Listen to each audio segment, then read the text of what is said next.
Hello everyone, welcome to the TrustBet hash game. Ever wondered if online game results are reliable? Now, let me show you how to verify the fairness of the TrustBet game. First, we need to complete a game round and return to the current lobby page. Then, click on Record. Next, click on the specific table record. Finally, click on the specific game record.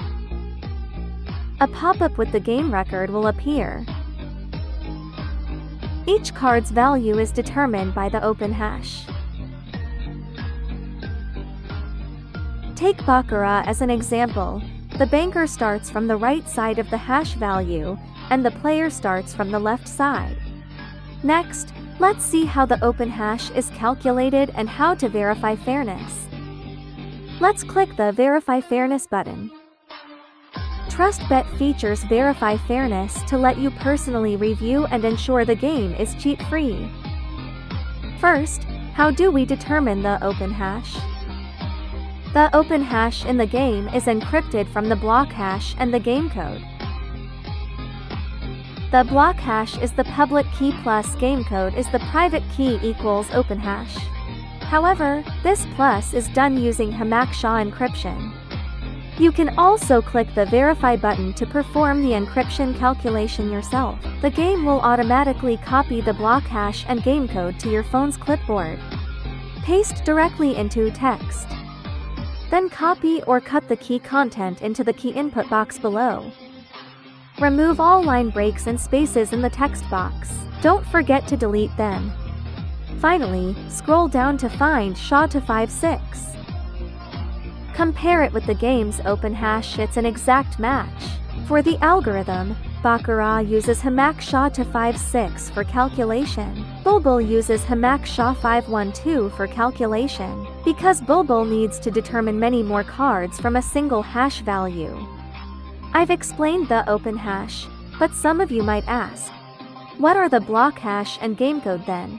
Good question. Let me first explain the block hash. The block hash is a 64-character string generated on the authoritative blockchain. The hash value of the authoritative blockchain is completely decentralized, and no one can decide what characters it contains. The block number is like the block's serial number, and it directly determines the block hash. Before each game starts, the game program will first announce the block number. This is used to later verify if the block number and block hash have been altered. To verify the block number and block hash, we just need to click the Verify button. Your phone will automatically redirect to the Block Explorer to query the relevant block number. At this point, you can see that both the block hash and block number are exactly the same.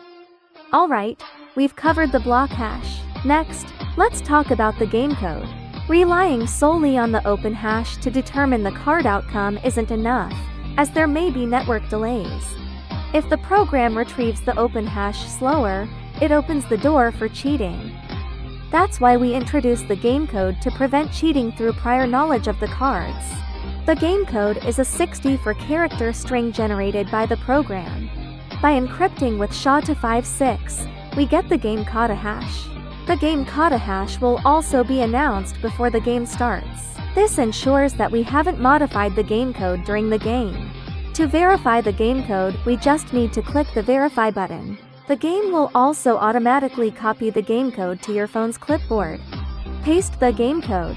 Finally, let's scroll down to find SHA-256. Compare it with the game's game code hash, it's an exact match. Alright, finally, let's explain the encryption differences between SHA-256 and Hamak-Shah. Besides the recommended game websites, you can also Google search for encryption websites to verify. Because this algorithm is a globally recognized standard, as long as the input is the same, the result will always be consistent. Okay, thank you for supporting our game. Enjoy and have fun. Bye, good luck.